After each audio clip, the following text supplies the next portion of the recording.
Hi, I'm Jesse Smith. So as he said, I'm the host of a YouTube cooking show called Deep Prep. Also, I have worked in Seattle my whole life as a chef. And I've been asked here to speak about how food relates to desire.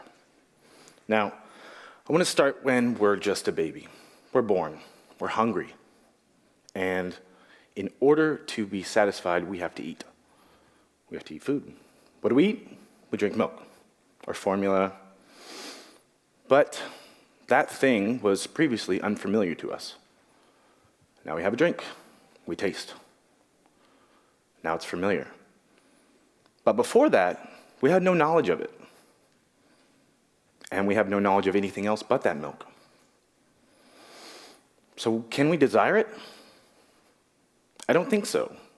Because I don't think that you can desire anything that you have no knowledge of. And desire is the thing that is pushing us towards satisfaction. That's its job. We want to be satisfied. But first we have to have experience with something in order to desire it, in order to be satisfied. So let's look at the baby. So the baby has the milk, it loves the milk gives it life, and it's tasty. But then something else happens. Then our parents decide, hey, look, those are little teeth buds. It's time to move you on to something else, right? So for a lot of us, that could be rice cereal, some mushy fruit, I don't know. Whatever it is, it's unknown to us yet. But then what happens, we experience something new. And that gets integrated into this bank that we can draw on in the future to create cravings. And we can desire new foods now. So what was once completely unfamiliar to us is now familiar, and now we have the ability to desire it. Because before that, we couldn't anticipate that that thing was delicious because we didn't know anything about it. And it's that anticipation and expectation of what we will soon be eating that is the reason we can desire it, we can crave it, because without that expectation, we have no idea. So this is the reason why you see little babies crawling around on the floor and they're picking up everything and putting it in their mouth. They're trying to gain new experience so that they can put that into the bank and later draw upon it to have cravings, to desire, to have favorite foods. Now, can we have other sensorial experiences that can create desire? I think so.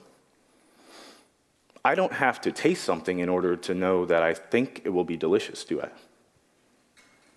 I could be walking down the street in some foreign country that I've never been to, and I smell something.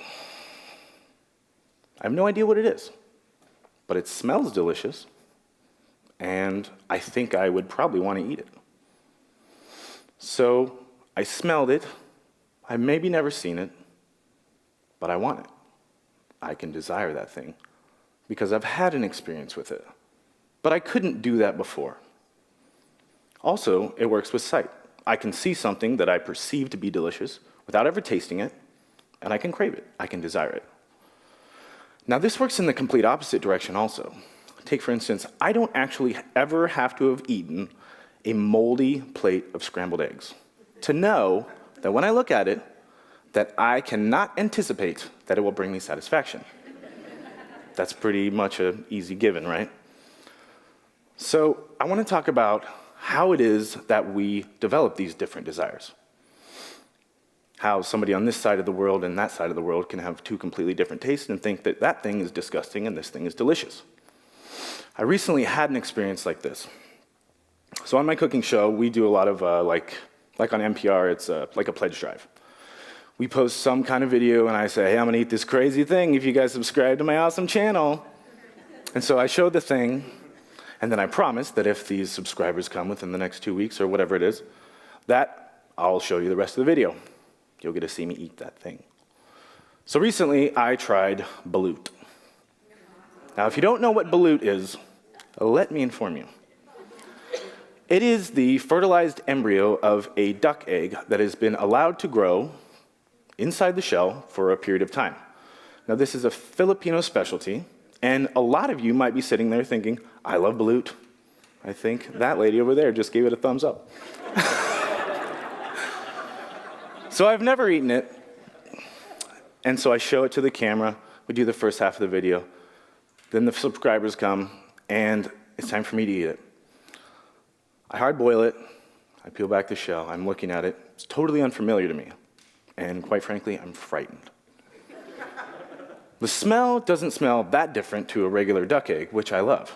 So I think, all right, let me take a bite.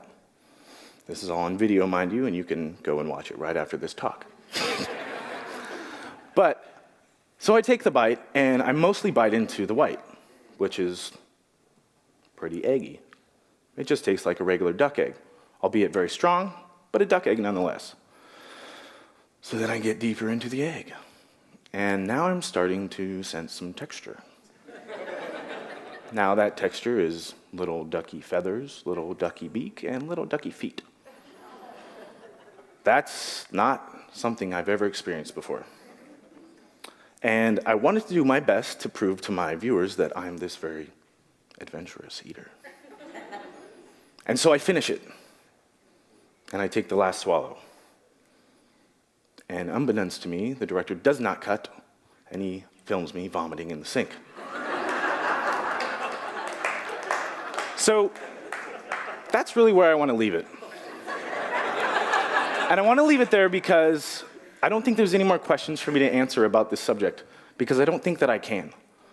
Because taste and how we desire food is completely subjective, based on what experience you've had and what you personally can anticipate that you will enjoy that will bring you pleasure. That's it. Thanks very much.